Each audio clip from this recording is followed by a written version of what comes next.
We are live. Good morning, everyone. Um, Welcome to day one of the University of Maryland Center for Environmental Justice and Health Symposium on Environmental Justice and Health Disparities. This is the eighth annual symposium. Um, and we have been doing hybrid symposia for the last couple of years, but normally we all gather and meet up at the University of Maryland, which we will be doing on Saturday. But this session is to talk about Title VI of the Civil Rights Act and environmental justice. We have an incredible array of speakers. I want to introduce the speakers to you now. Their bios are available on the website. Their bios are much too long to read today, but I just want to let you know who's in the session. Anhthu Hoang. Anhthu is an attorney in Region 2 in the air programs of the U.S. Environmental Protection Agency. She's also been on detail to the headquarters Office of General Counsel and Office of Civil Rights, where she's been helping us figure out what are we going to do going forward. Good luck with that, Anhthu, but I know you're up to the task. Next will be Patrice Sims. Patrice is Vice President for Litigation and for Healthy Communities at Earth Justice, a longtime colleague and warrior in this space. Next will be Leslie Fields, National Director of Policy, Advocacy, and Legal at the Sierra Club. She will be followed by Daria Neal, Deputy Chief, Federal Coordination and Compliance Section of the Civil Rights Division of the U.S. Department of Justice. And our final speaker will be Amy Laura Cahn, Visiting Professor, Legal Director, Taproot Earth. You may also know Amy Laura from her incredible time at the Vermont Law School, leading the Vermont Law School Environmental Justice Clinic.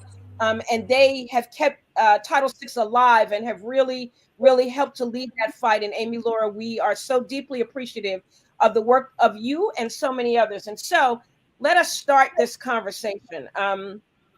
Many of us have been trying to weave together civil rights and environmental policy for a very long time. And in fact, if you look back at the executive order on environmental justice by President Clinton, the only statutory piece in that executive order is to root the work of environmental justice to the federal government within the Civil Rights Act of 1964, specifically Title VI of the Civil Rights Act of 1964. And so for those of you who are not familiar, Title VI of the Civil Rights Act of 1964 prohibits discrimination on the basis of race, color, or national origin in any program or activity that receives federal funds or federal financial assistance. Now, you're probably thinking, wow, that's pretty broad. That means that virtually everything that every state and local government does, because almost everything that they do in an environmental space has federal resources running through it, it means that the things that have been happening to environmental justice communities and tribal communities and low-income communities, it seems like it might actually be a violation of the law.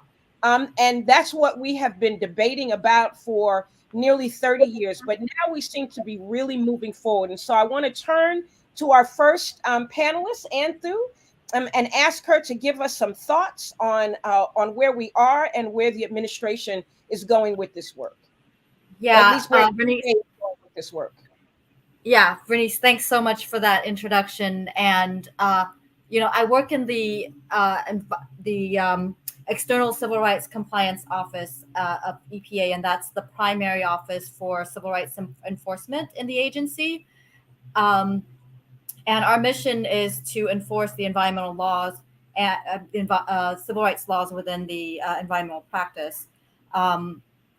And this administration has put civil rights at the forefront of what we do in the agency, and our office has definitely been elevated in that respect within the agency.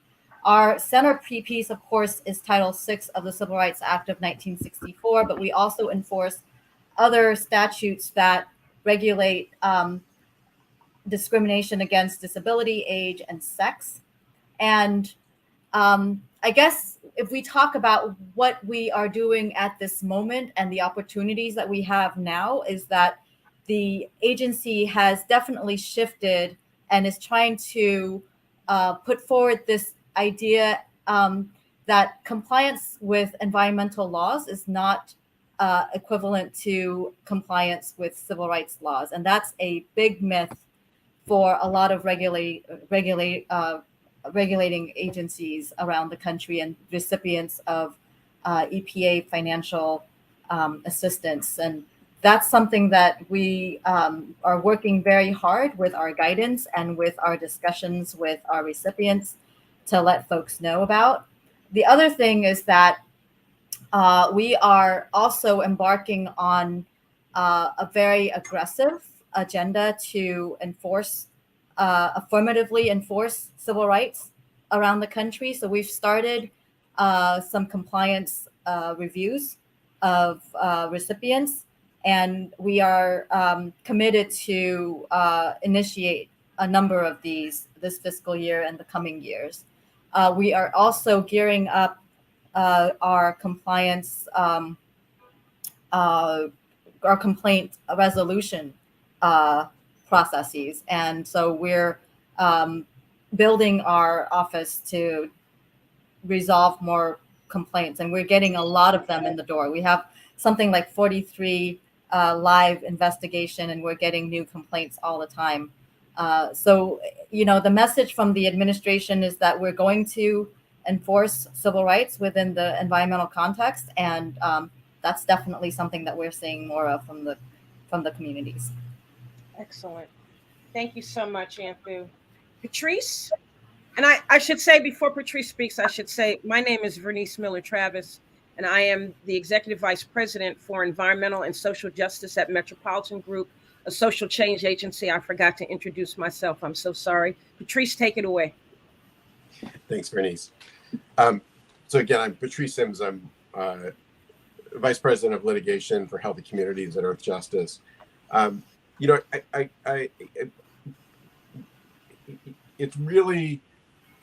This is a critical issue around Title VI and what Title VI implementation enforcement looks like.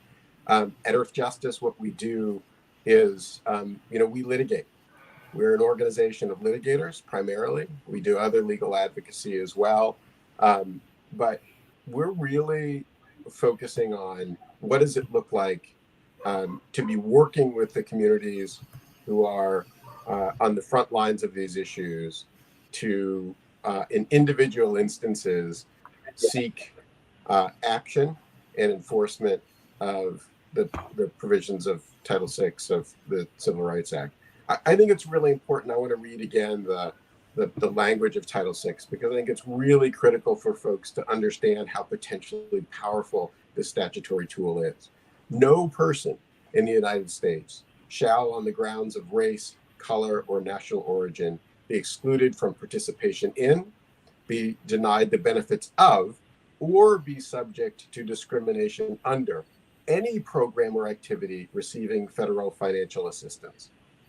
That is incredibly broad and an incredibly powerful statement of law around anti-discrimination in the use of any federal funds. And I think it's really important to understand what that means in practice if it's fully implemented. It means anywhere that federal money is flowing, whether it's in the forms of grants, whether it's in the form of loan guarantees, with any way that is propping up activity by a private actor or a state, and that is using federal resources to do that, there is an obligation under federal law, for there to be no discrimination based on race, color, national origin. The benefits cannot be denied or diminished on the basis of any of those characteristics. Participation cannot be limited or diminished on the basis of any of those characteristics, and protected classes of people cannot be subject to discrimination of any kind with respect to the administration of those programs or use of those monies or activities of an agency or an actor that's receiving federal money. This is really powerful federal law, and it is. We work on the back end of that process with the communities that are facing discrimination in the form of either inability to participate, denial or diminishment of benefits, or being subject outright to discrimination under these programs. And we work closely with those communities by working with them to develop and file complaints under the Title VI regulations of various federal agencies. Now, one of the things I think that's really important to understand here is how broad this is. It's every federal agency, right? This is every federal agency that distributes federal money or support in any way. So we talk a lot about the EPA, and I think it's great to have folks here from EPA. Obviously, DOJ has a special play as a federal advisor in this space, but thinking about all of the agencies that have the most impact on people: EPA, Department of Energy, Department of Housing, USDA, Department of Agriculture, Department of Transportation, Department of Defense, Department of Interior. All of these agencies have the same obligation with respect to everything that fund recipients of their money do. It's a critical area to police, and part of what we spend our time doing is working with our clients and partners to pursue these claims, increasingly pursue these claims either as standalone claims or in parallel with claims that are associated with the implementation and operation of individual programs under other statutes like the Clean Air Act, the Clean Water Act, and other things. I'm gonna stop there. I've got a lot to say about how this needs to operate. One thing that I think it might be helpful to get out on the table early, though, is this idea that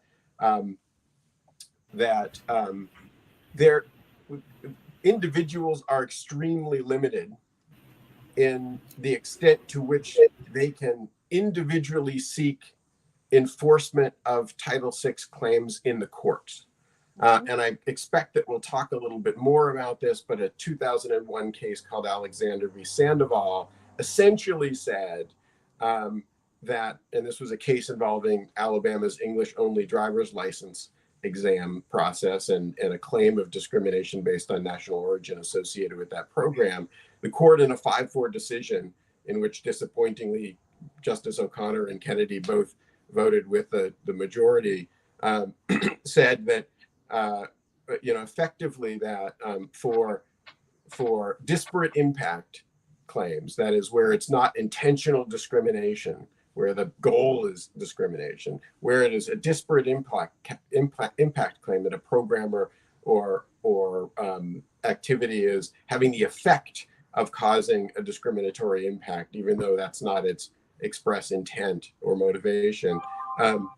Individuals have a cause of action. That is, they cannot bring a claim or a case directly to court under the regulations of the implementing regulations of federal agencies. Rather, they have to go to the federal agencies and say, hey, there's a violation over here by this party. You need to go do something about it, exercising your authority under your Title VI regulations. That is why we find ourselves in this posture constantly of bringing claims not to the court, not creating law, not out there actually directly representing people and communities in the courts or on Title VI, but instead going to federal agencies and trying to get federal agencies to start treating civil rights laws as if they matter, right? And it's been a struggle that everyone on this call can tell you has been going on for several decades, and most of us have been involved in it for at least a couple decades. I'll stop there, and I'm really eager to hear what others have and to hear the rest of this conversation. Thank you. Leslie and Daria, if you don't mind, I'm going to flip you and ask Daria to go next, because I think Patrice left off at a place that Daria can pick right up on. Yep. Daria, many of us have known you since you were on this side as a civil rights advocate, but have been incredibly proud of the work that you have done at the Department of Justice. And this seems like a different moment. And so I have two questions for you. One, what is happening at DOJ, but what does it feel like to you as someone who's been in this space, who's been on the bubble? What feels different about this to you as an attorney at the Department of Justice and a section chief? Yeah, thanks, Bernice. And just so folks know where I sit within the department, I'm a deputy chief in the Federal Coordination and Compliance section of the Civil Rights Division. And so our section is responsible for enforcing Title VI related to DOJ recipients, but we're also responsible for ensuring that across the federal family, that Title VI is enforced consistently. And so to answer your question directly, Bernice, as Anhthu said earlier, the administration has prioritized environmental justice in a way that I don't believe has ever been emphasized and lifted up ever.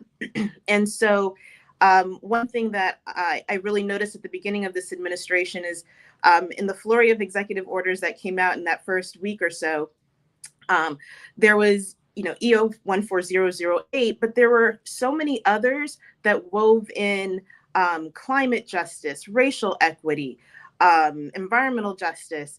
And so it was really, they really demonstrated a commitment to try to advance EJ in ways that they may have not before. The establishment of the White House Environmental Justice Advisory Council, I think, is one of those, and a reframing of the interagency working group, now the interagency council, really trying to prioritize within each agency, having leadership responsibilities for advancing EJ is, I think, emphasized in a way that we have not seen. And the commitment to Title VI enforcement is certainly been vocalized in ways that I think are much more are much stronger and emphasized more so than in the past. So as Anhthu was saying, at EPA, they've prioritized it. Within Department of Justice, it is a priority, not just within environmental justice, but our overall Title VI enforcement work related to our own recipients, which tend to be state courts, correctional facilities, and law enforcement agencies. But given that, we still have in our office a lot of authority, a lot of leverage that we exercise. So in our coordination role, we frequently work with agencies like EPA and Transportation, HUD, HHS. We've done that historically, and we continue to do that as those agencies increase their Title VI enforcement work. But even recently, the Attorney General issued the department's environmental justice enforcement strategy. And in that strategy, he charged the division to consider whether we should be issuing a memorandum to agencies that distinguish compliance with civil rights laws and compliance with environmental laws, something that Anhthu had alluded to earlier. So, that's a public document. It's publicly stated in a way that I don't think had been ever done before. Daria, where could people find that document? Oh boy, I just Google it whenever I need it. I download. Okay. I'm sure it's on our website. Okay. And then the creation of the Office of Environmental Justice. This is brand new. It was a directive from the president, the Executive Order 14008, directed the department to consider whether to create an Office of EJ. That has been done. It is currently led by an acting director, and hopefully there'll be, a formal director for that position. But that office is housed in the Environment and Natural Resources Division. But the Civil Rights Division, we have worked closely with the Environment Division to advance EJ within the department for many, many years. And so we will continue to work with the new Office of Environmental Justice. Its mission and is still, I think, to be published. But I think what is very clear is prioritizing within the department, using our authorities in ways that really address racial inequities in environmental enforcement, how we might use the tools that we have to advance EJ, including Title VI. And so in that respect, what I can say is that we have actually been able to open 2 Title VI environmental justice investigations within this last year. It is a first for the department. And part of the reason is based on who we fund. As I mentioned, we tend to fund, cops, courts, corrections, as we put it. We often aren't funding programs that impact the environment or public health. But these two matters, we have been able to connect to funding from the department. So we have an open investigation in Alabama of the Alabama Department of Public Health and the Lowndes County Health Departments, looking at the way they operate their wastewater and sanitation programs and infectious disease programs, and whether that is in violation of Title VI. Does it discriminate against African American residents? And we are also investigating the city of Houston and looking into whether the city engaged in intentional discrimination in the way that it administers its solid waste management program, and whether it enforces programs in a way that adversely and disparately affects African American residents of Houston. So, we are looking, very actively at where the department itself can use Title VI to advance environmental justice, but we're also continuing our role in working with other agencies to lift up their own enforcement work. And I do want to note that our investigation in Alabama is a joint investigation with the Department of Health and Human Services as well. Excellent, excellent. Well, it is groundbreaking. We have been knocking on that door for a long time to get DOJ to move more definitively, and you have just described some real extraordinary steps that we are so happy to see, and so happy to see you moving in that direction and establishing the new Office of Environmental Justice. So we expect to hear so much more from you, Daria, about the things that DOJ is going to be doing, the Civil Rights Division and the new Office of Environmental Justice, and your partnership with ENRD.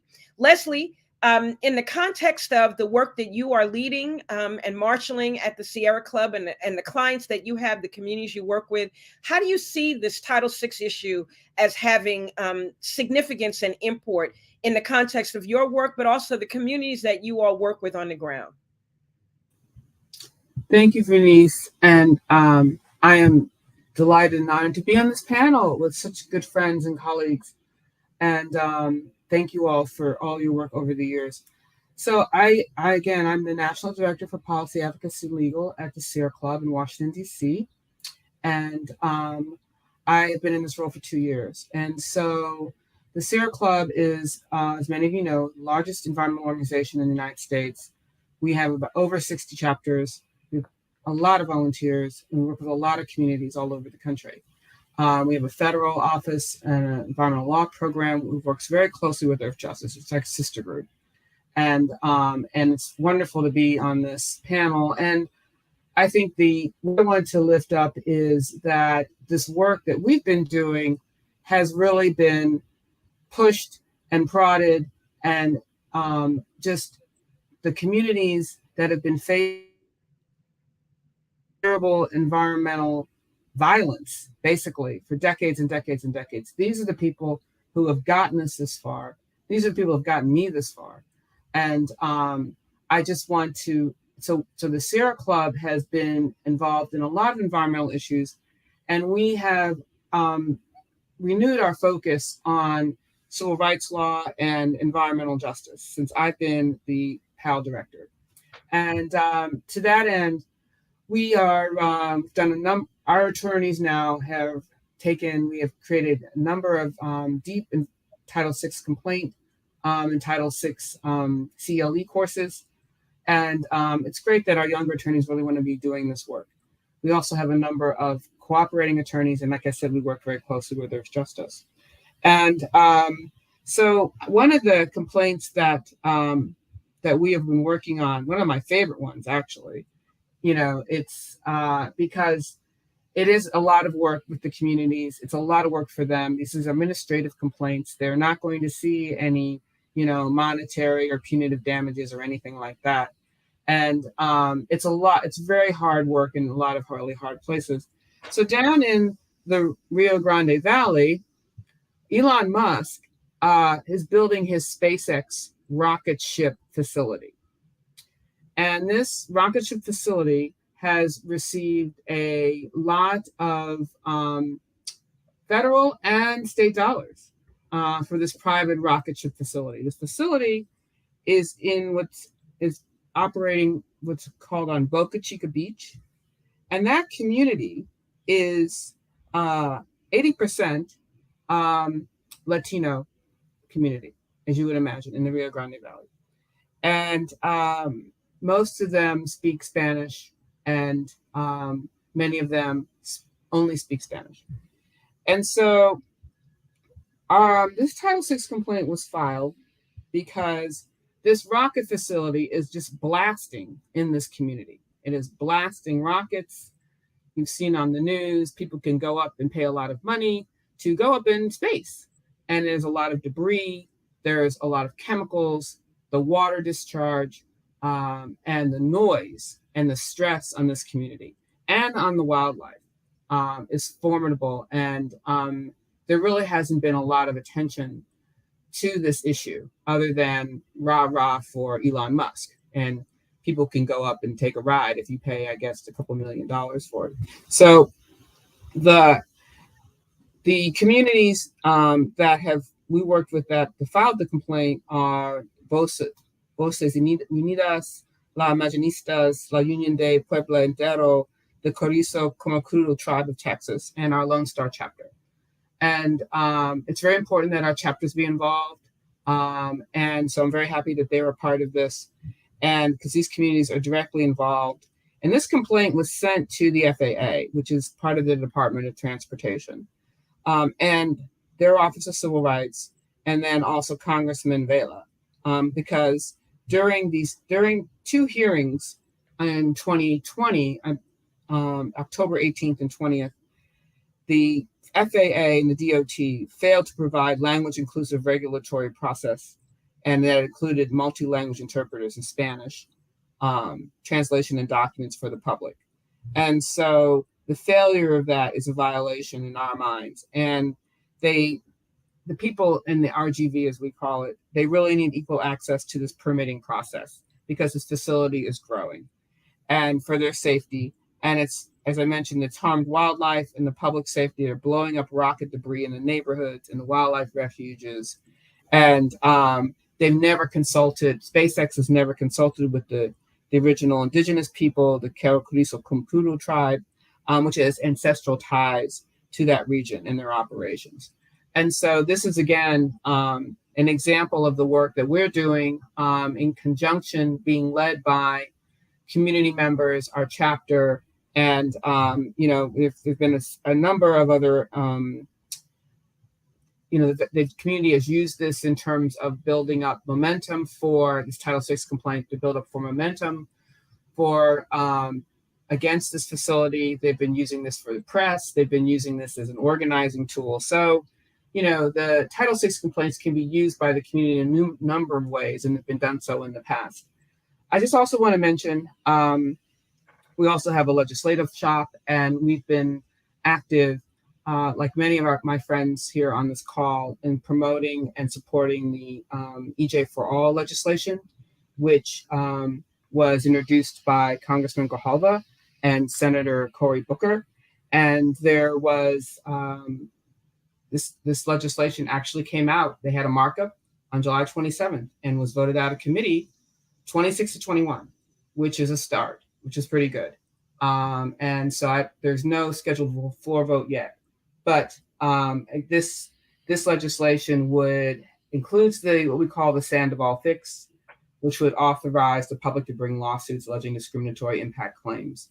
And so, as our esteemed Professor Sims has talked about, so there's a lot of activity on Title VI fronts, complaint fronts. There's activity now in Congress, and there's also activity in different states.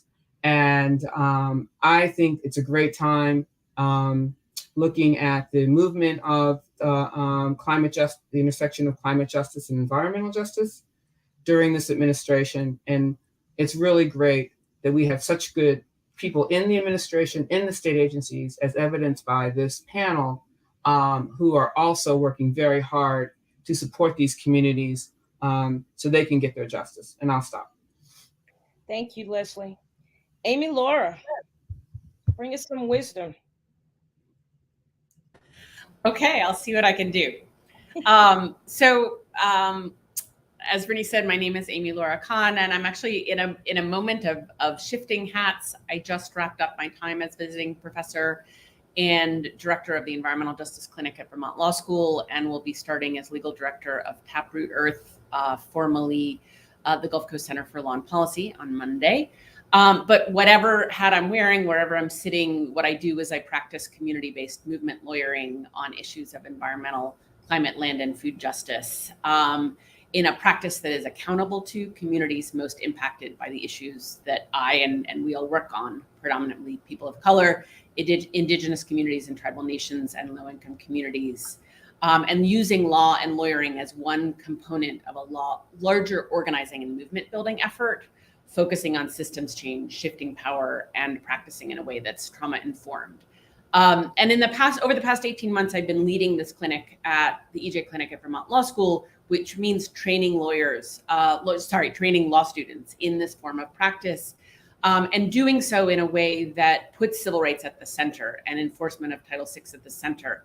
And for that, I have to credit our colleague and former the founder of the clinic, Marian Engelman Lotto, who is now EPA's Office of General Counsel, because she created the clinic with that in mind. And as many folks have talked about already, the enforcement of Title VI, particularly when it comes to disparate impact, when it comes to discrimination, actions that have the effect of discrimination, and where there isn't a smoking gun proving intent, it requires federal agencies to enforce. And so the work that we do has three major components to ensure that occurs. One is advocating for system change in the way that federal agencies enforce Title VI. So how does this happen in ways that are accountable to communities most impacted, and how does it happen at all? One example of that is actually a case that brought together the clinic, Earth Justice, and Sierra Club, CARE versus EPA, a case filed in 2015, but only actually wrapped up last summer, which brought together clients from Michigan, Alabama, Texas, specifically the Lone Star chapter again, New Mexico, and California, all of whom had filed complaints that languished for 10 to 20 years, which speaks to an issue that, I think we're talking about a moment of where we're hoping and where we're starting to see sea change in the enforcement of Title VI by federal agencies, but that's not been the history in the environmental justice context. Can you say a little bit about the languishing of those complaints and what that means for the letter of the law? What that means is, what that means for communities and for the letter of the law. I mean, I think what that means in practice, there were complaints from about the impacts of landfills on communities in Alabama, on the impact of a increasing number of emitting facilities in Flint, Michigan, complaints about language access and public participation around nuclear waste storage in New Mexico. And in each of these examples, as well as examples in Texas and California, there were state agencies that were ignoring their own obligations, whether they were obligations to ensure public participation and access for communities who, particularly communities with limited English proficiency, Spanish-speaking communities in many cases, or where they were, enabling the permitting, allowing the permitting of facilities that were ensuring the kind of cumulative impacts of multiple pollutants on communities that had over many years disastrous impacts on health, well-being, economic well-being, all over the country. And the effect of that is, I think from a community standpoint, disastrous when these complaints languish for 10, 20 years. But it also sends a message that to the federal funding recipients itself and by which I mean state agencies, municipal agencies, private entities that receive federal funds, that they don't have to comply with the law. So if you don't respond to the complaints, if they sit and they languish, then not just the agencies related to those complaints themselves, but other federal funding recipients will think that, well, we don't need to comply either. So, so the CARE case was specifically about the timing and EPA needing to respond within the timing set within its own, the agency's own regulations. Our clients, including Sierra Club, and in this case, we co-counseled with Earth Justice, and Earth Justice, the case originated at Earth Justice. We succeeded, and the court said, EPA, you need to actually comply with your own regulations. You need to respond to complaints in a timely manner, and so there was a directive there. But the timing itself is just one component. The compliance and the enforcement is a much bigger picture, and I think, as a number of people, and I think Bernice, you noted specifically, EPA is just one of many agencies that need to have transparent and accountable mechanisms for enforcement of Title VI. And we can talk in more detail about what that looks like. But so, the CARE case was one example, but many of us worked together as part of an alliance called the Title VI Alliance that brings together civil rights and environmental justice advocates and attorneys, not just attorneys, to ensure that specifically EPA, but also DOJ and many other agencies, HUD, Department of Transportation, FEMA, are complying with their obligations to be our enforcers here. Because we can't go into court and say, ask the court to ensure the enforcement of Title VI. We need the federal agencies to really take the lead. So that's been a major component of the clinic's work. We also support communities to ensure that federal agencies and state agencies are in compliance with Title VI in their own communities. And we can talk in more detail about different examples, but I think Anhthu pointed to what I think is an unprecedented number of complaints coming into EPA specifically. We're also seeing a lot of complaints at Housing and Urban Development, at Department of Transportation, and raising a whole set of issues. Some of them having to do with process, like language access, like public participation, having meetings, having meaningful engagement, in places that matter in ways that are accessible, but also complaints raising issues of disparate impact in terms of the impact of pollutants themselves. And I think that's one of the things that we're really looking towards is, we're seeing an unprecedented number of complaints going to EPA, and we're seeing EPA accept them and investigate what I think is an unprecedented number. But what happens on the other side of that?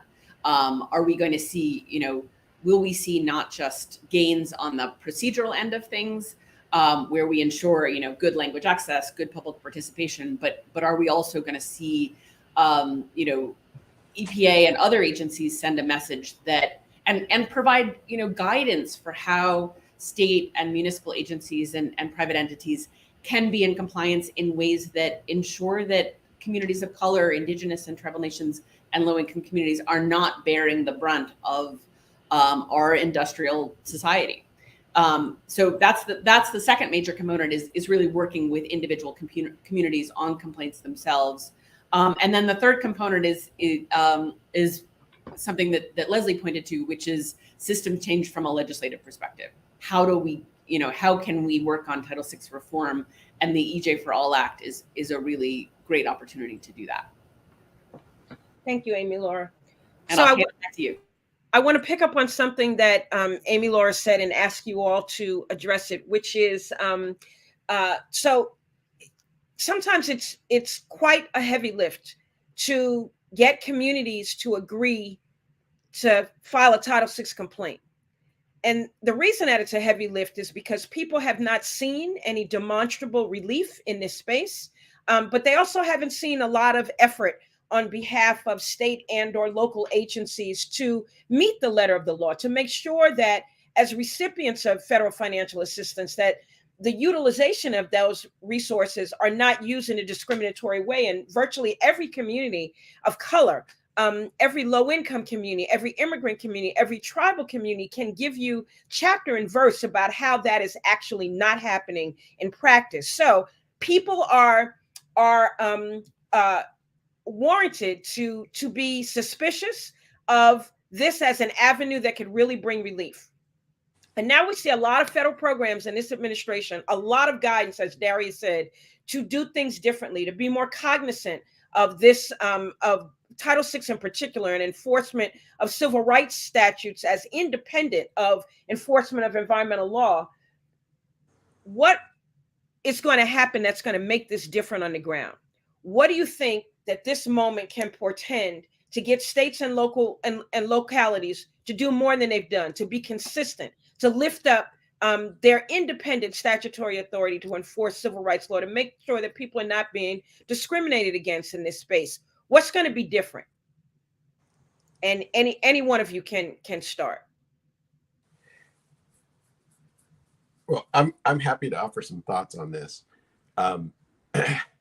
You know, I think we're seeing a really encouraging moment with the current administration taking, receiving, taking seriously, and taking action on complaints under Title VI in ways that can begin to change the signals that we've been sending as a country about the whether and how much we value civil rights and civil rights law and implementation. I suggest that that's not going to be enough. That's not going to get us there. And here's the way I look at this. To your point about what does it take to get states and private actors to actually do what they're supposed to do under the law, it takes strong, committed, robust implementation and enforcement of that law. That is true for the Civil Rights Act. That is true for the Clean Air Act. That is true for the Clean Water Act. That is true for all the statutes that all of us are familiar with. If the agency were sitting around on the Clean Air Act or the Clean Water Act, the way it sits around on the has historically sat on the sideline with respect to the Civil Rights Act, we would be living in a toxic soup right now. Like nothing would have happened. And the way that states and private actors are not going to get in line and really take it seriously until there's a federal backstop that's saying, here is what you have to do, and if you don't do it, there are consequences. Here's what I find, just really quickly, try to articulate what I find necessary around this issue. Right now, and historically, when we think about not just EPA, but other federal agencies and their implementation of Title VI, it has primarily revolved around responses to incoming complaints from communities and others. You cannot administer effectively the implementation of federal law based only on the reaction to complaints that you receive from the outside. Imagine if the only time EPA ever tried to ask someone to do something about clean air was when they got a complaint from someone. And other than that, there was zero enforcement or implementation of statutory obligations. You would have a disaster on your hands. In order to have robust implementation of civil rights law in the context of environmental protection, you have to be doing several things, right? First of all, you've got to be,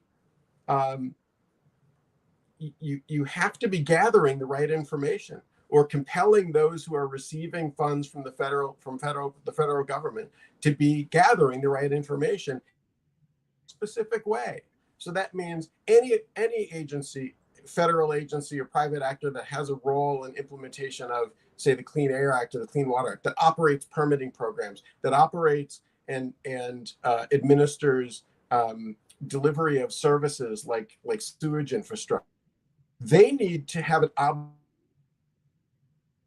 regulations, federal agencies that say, in your administration, federal program, you have to demographic data. You have to describe its effect in different ways. If you're at data that you would need to know. Patrice, you're coming in and out. Sorry. You're coming in and out. Okay. Well, I don't know what I can do about. Wherever you are, stay right there because that's working. Okay. The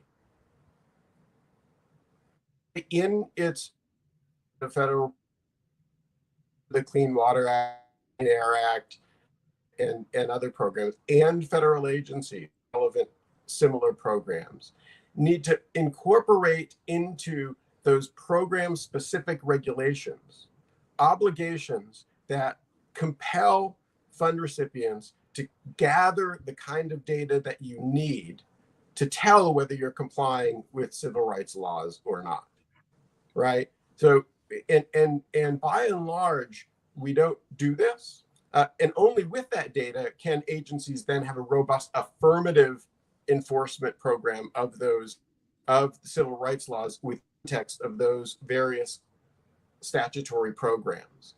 What is Clean Water Act regulation, Air Act regulations issued by EPA, housing regulations being issued, a chapter in the regulations that is civil rights compliance provisions.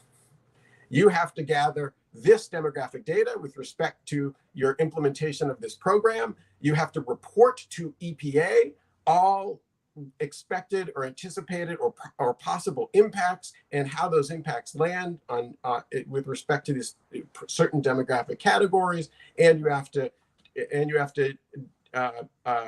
calculate and demonstrate the delivery of benefits, because remember, in that definition under the Civil Rights Act, it's not just adverse impact, it's also the equitable distribution of benefits. You have to report back in these regulatory programs how these benefits are being delivered in the context of data and in terms of who's benefiting.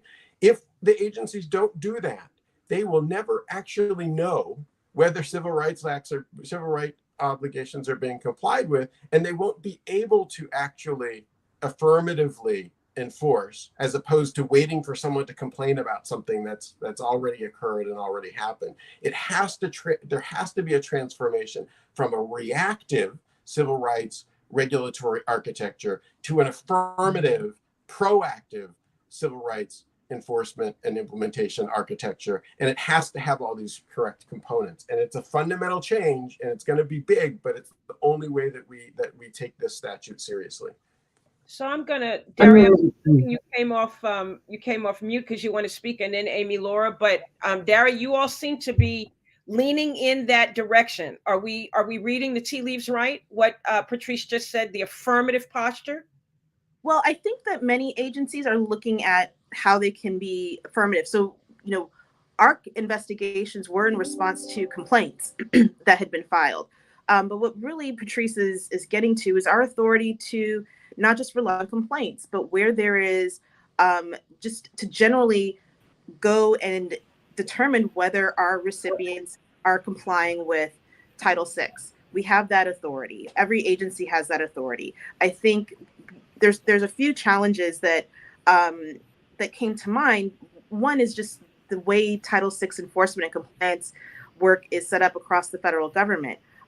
We've mentioned a few times that each agency has that authority, that responsibility. So HUD has the authority related to HUD recipients, transportation related to transportation recipients. And in the environmental justice context, many of the issues are interconnected, right? Transit, housing, pollution, and the importance of coordination is can't be understated among agencies. But you also again have different priorities within agencies and resources, meaning staffing and funding, which are significant challenges, I think. But I'm in complete agreement. I think affirmative compliance reviews of recipients is important. and strategic, to be able to signal what the agency itself is focused on when it is identifying whether there is compliance. The data collection point that Patrice raised, our regulations do require that agencies at least be able to have data when asked to demonstrate that they are in compliance with 6.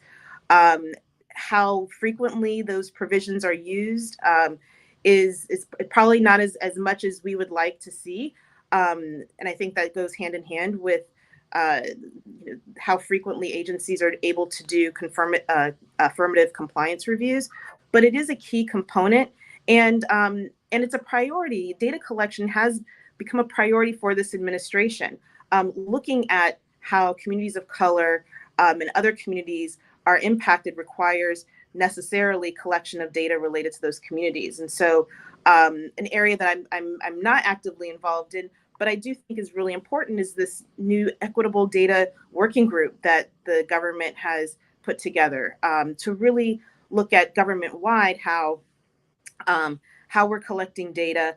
And also the executive order on racial equity really required agencies to look at their own programs and barriers to access for communities of color, low-income communities, and other populations. And I can say for the Department of Justice, we have looked at how our own data collection practices within the department, not just related to our Title VI obligations, but being able to gather data from our program offices, how that might be able to advance equity. And I think that it's a good model for other agencies. Excuse me. And I think it does get to Patrice's point, where you may have efforts to determine compliance with various environmental laws. Well, can that process potentially gather data that could be helpful in determining whether there is compliance with the civil rights laws? Just gathering racial, economic, national origin data through that other process. Mm-hmm. If that is happening regularly at an agency and easily at another agency, it might be an area that the civil rights offices could leverage for their own compliance work. Thank you, Daria. Amy Laura? Thanks, Bernice. I want to pick up on the affirmative compliance piece from Patrice and Daria first, and just say, I think one area where reporting is really necessary, and also where guidance from the various agencies will be essential, is on this issue of cumulative impacts, which we toss around as a buzz phrase, and probably lots of participants understand, but the notion that environmental racism functions as in a way that you're not just experiencing in an environmental justice community the impact of one pollutant at a time, but the impact of multiple pollutants from multiple facilities overburdening a community, whole communities, but also individual bodies, and the notion of how and how that works in a way that disproportionately impacts communities of color, and how you measure that and understand how that functions as a civil rights violation, is something that our state agencies, our local agencies, our private entities don't necessarily know how to measure, and don't necessarily have tools to address. And that's one thing. And I will ask if Anhthu, if you want to speak to this, I would love to hear kind of how this is an emerging issue within EPA, and how what we think kind of guidance to funding recipients will look like in terms of how they can assess not just the impact of one particular permit, but multiple permits on whole communities and individuals. I will also say in the enforcement context, we're seeing an unprecedented number of complaints coming in, I think, to EPA and possibly other agencies. We're going to need that with agencies that don't actually have the infrastructure that, say, EPA, HUD, Department of Transportation do. And we're going to need unprecedented dollars so that the enforcement staff is in place because one of the problems, specifically with one of the systemic problems within EPA, we know is just a lack of people to address complaints or to do the kind of affirmative compliance work we've been talking about. We also need a willingness on the part of agencies to really, go the distance where there are findings of discrimination. There's a real reluctance on the part of the agencies to actually, delay or deny funding, even in the face of egregious harm. And so one of the things that, I think advocates have been asking for a long time of multiple agencies is that willingness to make a finding of discrimination and actually delay or deny funding, which is within their power to do, and send the message to the most egregious violators that there really is a stick there. And because, that goes along with my comments earlier about if you don't actually respond to complaints, that the funding recipients don't know that there's actually a consequence. And then the last thing I will say is, in the enforcement, whether it's responding to complaints, whether it's kind of affirmatively, working on affirmative compliance, putting the meaningful engagement with the communities most impacted is essential. And that functions in a number of different ways. So if an agency is determining where to engage in compliance reviews of a particular funding recipient, hearing from communities about, where should they be doing those reviews, including stakeholders, a range of diverse stakeholders in that review, but also in the process of investigating and resolving complaint, ensuring that the complainants and the communities most impacted have a voice, not just in raising the complaint, but in the investigation and the resolution is essential. I did want to just follow up on, if you don't mind me jumping in on a couple of things Amy Laura mentioned that I just wanted to build off of, which is, one, the importance of having community voices, not just to bring the complaint, but to continuously, if new information becomes available, to provide information while an investigation is pending, and to communicate what kinds of remedies they would want to see to the agencies. One thing that's important to remember is that Title VI and our regulations require us to seek voluntary resolution if there is an indication, even if there's an indication of a violation. And the regulations lay out various points in time when we're obligated to take those steps. And so one, the path to withholding funding is actually quite long, and then the procedural aspects of that simply make it quite challenging, even if an agency, I think, is willing to go to that step. But even before we get there, we've got to look at whether we can get to a resolution through voluntary means. And so that's where I think it's important, if agencies have, from those who filed the complaint and communities, frankly, because we recognize that the complaint is filed by an organization. There may be people who don't feel that they're represented by that organization. I think doing community meetings, listening sessions that are open allows for agencies to hear from a breadth of residents, those impacted, about what their concerns are and what they would like to see, and can hopefully then inform what kind of resolution an agency is able to negotiate. I think a great example of that was Department of Transportation's investigation of the Corpus Christi Harbor Bridge project several years ago, and worked with, I think it was it Lone Star Legal Aid that filed that complaint, I think, and really getting input from their clients as well as residents as to what they would want to see in the resolution agreement. And transportation entered into a settlement with it's not perfect. I certainly don't say that any agreement is perfect, but a negotiated settlement that had, frankly, terms that we had not seen before in a Title VI resolution agreement, where there were funds that went to residents, There was a community advisory group that was part of the agreement to help inform next steps, to allow community input going forward, and relocation assistance. A lot of means that that were really, I think, a result of residents being able to communicate what they wanted to see in an agreement that went forward. Didn't stop the bridge from being constructed, which I think would have been ideal for a lot of residents. But I think what you would also find is a lot of efforts to mitigate harmful impacts. And so, to the extent that those represented by council, of course, are able to inform that, I think agencies find that beneficial. But I did want to flag just some of the challenges and steps that it takes even before you get to the point of holding funds.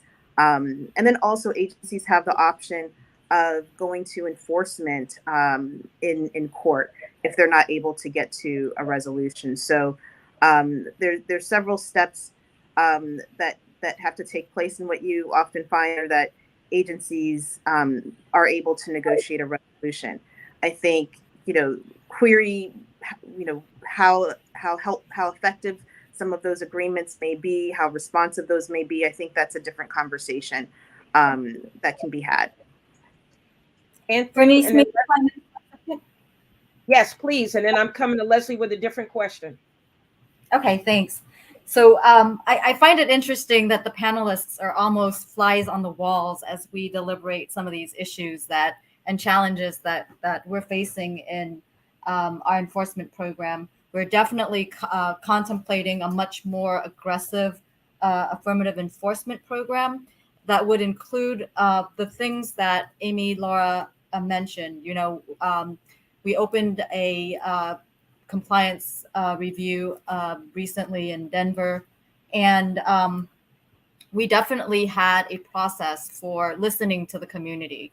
We interviewed many groups and individuals to understand the issues that affect those communities and to inform the investigatory plan that we have to effectuate that compliance review. So that's definitely something that the advocacy community has conveyed to us, and we're definitely listening to that. And the community had a very loud voice in what we ultimately landed on as the scope for that compliance review. And as to Patrice's points about guidances and engagement with communities and with recipient organizations, and our recipients are not just state regulators, but they're also private entities, NGOs, and others. And so we've definitely engaged with groups like ECOS to convey to the states that, this is our expectation. We've issued a dear colleague letter about what we expect for them to comply with the funding agreements that we have with respect to civil rights. And so the idea is for us to let them know what we expect insofar as what compliance would mean. And then, if they don't comply with those expectations, then obviously we're going to initiate affirmative enforcement against them. And some of the things that we said were part of our expectations is, clear record keeping and reporting of the parameters that Patrice mentioned. A lot of our complaints and a lot of the issues that the communities have conveyed to us relate to environmental permitting. And so we also have a set of FAQs that we're developing to discuss what civil rights compliance would mean in the context of permitting. And so the expectation is that, once the recipients and our co-regulators understand what it means to comply with the civil rights laws, they can't say, well, we don't have the authority to do this anymore. We've outlined what those authorities are. As far as Amy Laura's question about cumulative impacts and what EPA is thinking in terms of a cumulative impacts analysis, we definitely are engaging with ORD, with all of our program offices, to develop a cogent cumulative impacts analysis framework. Of course, this has to be within the civil rights context, and it's not necessarily going to sweep in the whole host of what we as environmental health advocates would like to see in a holistic cumulative impact. So that, we are somewhat restricted in our statutory authority, but insofar as also reaching back in time to remedy historical discrimination, that's definitely something that we're thinking about. And in terms of federal coordination, we have several open investigations where we are cooperating with other federal agencies, DOT being a primary one that we work with on a regular basis, and HUD. And so we are trying, and as Amy Laura did outline, we do have resource constraints, but the administration has put so much confidence in us. They are allowing us to grow the program, projecting into the future as well as what's being given to us now. So we are seeing increased resources to do the things that we want to do and the things that we hope to do. And it takes public support for us to be able to do this. And so we are working hard to achieve the things that the panelists outlined. But we need your support as well. Thank you, Anhthu. I just have a quick follow-up, because I don't know that everyone knows what ECOS is. If you wanted to just provide some context. I was actually gonna ask Leslie a question related to that, but just for clarification's sake, Daria mentioned the Harbor Bridge Title VI complaint that was filed by the University of Texas Environmental Law Clinic, and that resolution came from the Federal Highway Administration Office of Civil Rights. So Leslie, my question to you does tie in this ECOS piece, and ECOS stands for the Environmental Council of States, and that's sort of all the environmental secretaries, all the secretaries of environmental agencies and leaders of environmental agencies around the country come together in this organization called the Environmental Council of States. And Leslie, my question to you is really about something that ECOS members have sent a letter, I understand, to EPA last year, I think, saying that they really didn't know what the administration was expecting of folks in this Title VI space. And if they could just tell them what to do, then they would do it. And I believe Michigan was one of the leaders of that letter, which I just found really curious, because we've told them a million times in all of the complaints that have been filed in the state of Michigan, as well as guidance in their own state EJ council. But so we see some resistance from some states. What do you predict, Leslie? How do we navigate through that? And if that resistance makes its way to the courts, and we see this rightward tilt of the courts, particularly the Supreme Court, but also appellate courts and state Supreme Courts, how do we navigate that in that judicial space?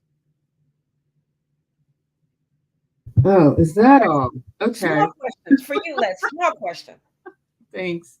Great question. Many of those state agency directors are Republicans. All right. And so there is a total tension between the Biden environmental policy challenges and the Republican state officials.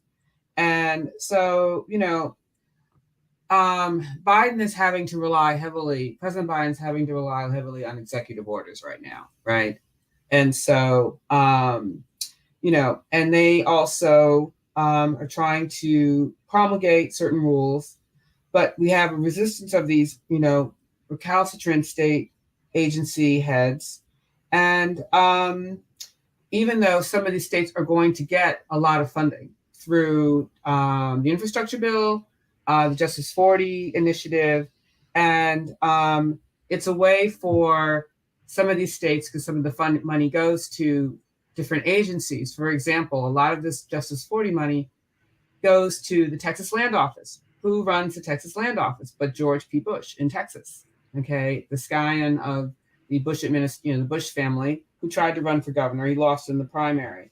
And I think that, we are seeing, as we're seeing now with the IRA, and that there's going to be a lot of giveaways, unfortunately, around oil and gas leasing, around permitting, in order to get some environmental justice investments. And the trade-offs are very hard and difficult because much of this reinvestment is going to the same communities, particularly in the Gulf, right? Who are, the sacrifice zone for this kind of terrible oil and gas development. And also we're going to see there's, in the infrastructure bill, there's a large investment for CCS and carbon capture and storage. And that's a hard pill to swallow. But fortunately, there's, the Biden administration did set up, as was mentioned, the White House, WEAC, the White House Environmental Justice Advisory Council. Much of that, WEJAC, sorry. Much of that was created through the transition team that our friend Patrice led right at the beginning of the Biden administration, and it's come to pass. So this is the kind of intervention with our colleagues and grassroots folks that has made a huge difference. In Texas, for example, they talk, they say some lip service to EJ, but it's still not really being done. As we know, we're filing complaints still and dealing with emissions in areas such as the Houston Ship Channel, the complaint that I mentioned down in Brownsville. There's all kinds of pipelines being developed in the Permian Basin. And then you have the usual terrible emissions and terrible problems with sewage and water and air and DFW area. So it's really more of the same. Unfortunately, we have to also talk about the political will. It's no accident that many of these communities and many of these areas have been disenfranchised through voter suppression, and so their delegations are not supportive. And then the local elected officials, because of voter suppression, work against those communities to keep them, poor, sick, and not have a lot of educational attainment. So, there really is. It's very complicated. Very concerned. We didn't get the voting rights bill passed in the Senate because of the filibuster. I see that the political polarization is going to characterize the lawsuits that we saw in West Virginia v. EPA, for example, and which really has been very, very difficult. But the conservative majority basically said any issue with any major economic political consequence requires explicit congressional authorization and law. That's the major questions issue. And so the problem is that Congress members are not experts on these technical environmental health issues. It is the agencies, it is the executive branch. And by pushing it back down to Congress to be the ones is very concerning. But in the alternative, Congress can overrule any Supreme Court case, as we all know. So, and it's been done, but it's a lot of work. So it's the political will. And I just wanted to also end with that, I remain concerned that so much of this, it's important to have political participation. You've all heard me talk about this before.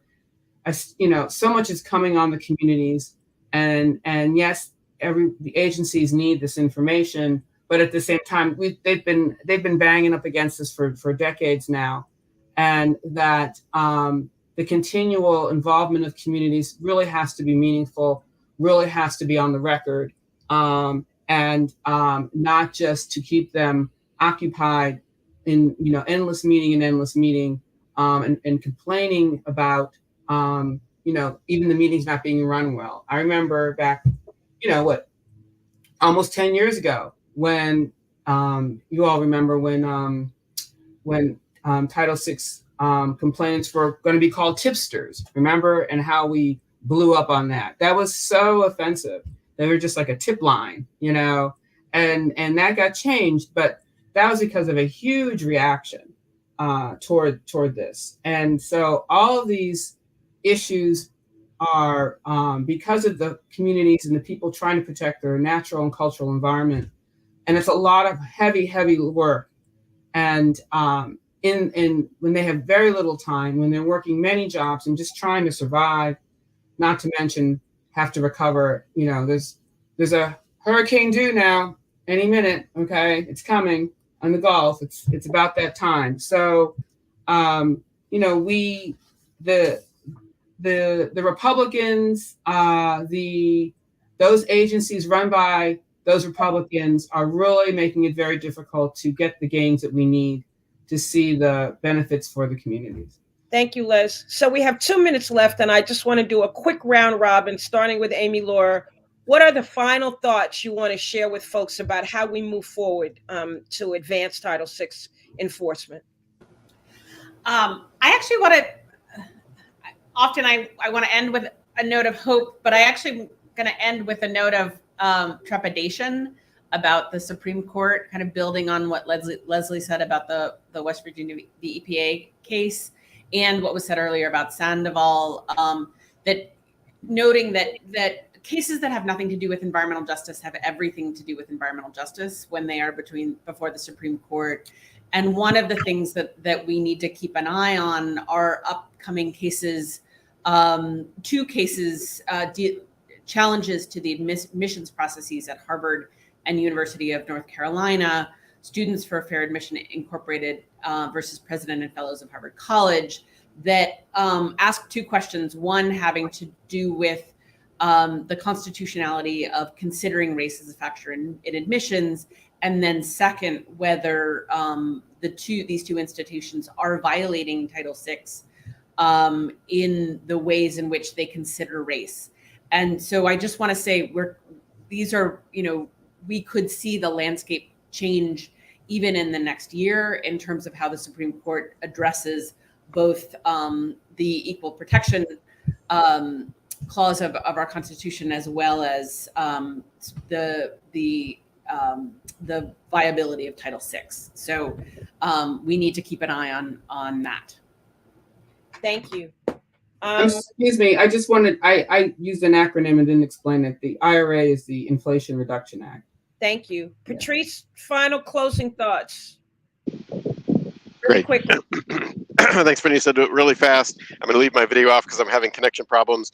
I think all of this is great. We're moving in the right direction in a number of ways. One of the things I think we really need to allow ourselves to do is think outside of the boxes that we've put ourselves in under Title VI over the past 4 decades.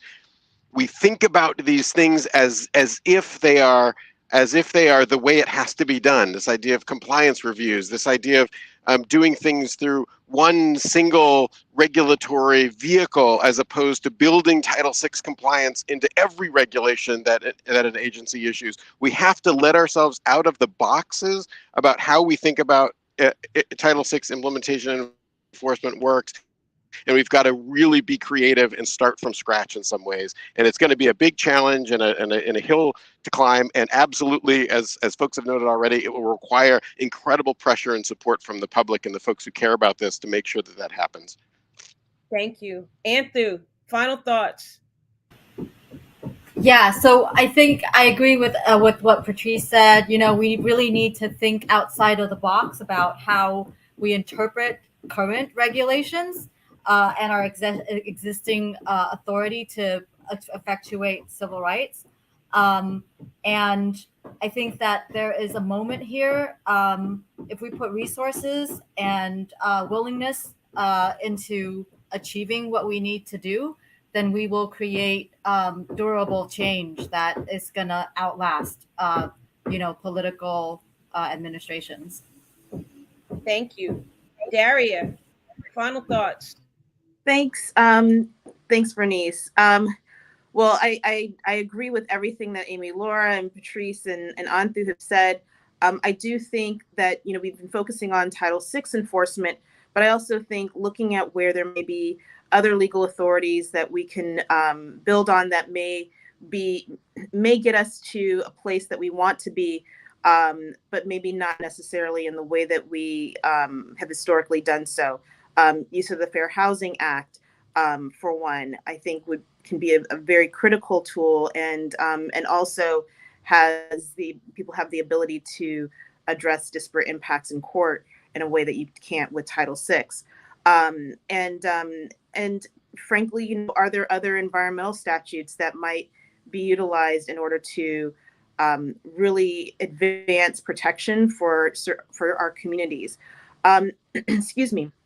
And also with regards to the infrastructure funds, I think, you know, most of us are concerned with repeating old practices of, you know, money not going to communities that are most in need and going to the places that already have infrastructure. My hope is that some of the recent efforts of this administration, in particular, I think there was an announcement last week from EPA and USDA to commit significant resources for technical assistance to address wastewater management in 11 counties across the country, including Lowndes County. Can that be an example for really getting change on the ground? It's not Title VI enforcement, but it's a different way of really trying to get what people need delivered as quickly as possible. So I'm hopeful for efforts like that as well. Thank you. Leslie, final thoughts, quickly. I just say amen to everybody, and to folks out there, have your congressperson vote for HR 2021, the EJ for All bill. Thank you all for a fabulous panel. I think Patrice has slipped off because he was having connectivity issues, but what an amazing group of thinkers, of leaders, of doers, of people who have been pushing this boulder forward for quite a very long time. I have a lot of hope. There is some pessimism, but I have more hope than I have had in the 40 years that I've been doing this work, that we might actually move this forward in a systemic way so that we don't have to keep coming back again and again and again to figure out how does civil rights fit within the context of environmental enforcement and environmental protection. But I'm thankful that you all are doing what you're doing. I see you. I love seeing you. I love seeing what you do. Anhthu, I just, you know, I wish I could put my arms around you because I haven't seen you in so long, but I'm lifting you all up, that we have the strength and the energy and the resources to do what needs to be done on behalf of communities. Thank you all so much. And let me say to the audience, please join us at the luncheon plenary in 5 minutes. So please go back to the plenary link. We're going to have a wonderful conversation over the lunch plenary, but thank you all so very much for joining us for this Title VI and Civil Rights Enforcement and Environmental Justice panel. Have a great afternoon, and thank you all for participating in this symposium. Thank you, Bernice, for your excellent Thank facilitation you. as Nice usual. to see everyone. Goodbye, all.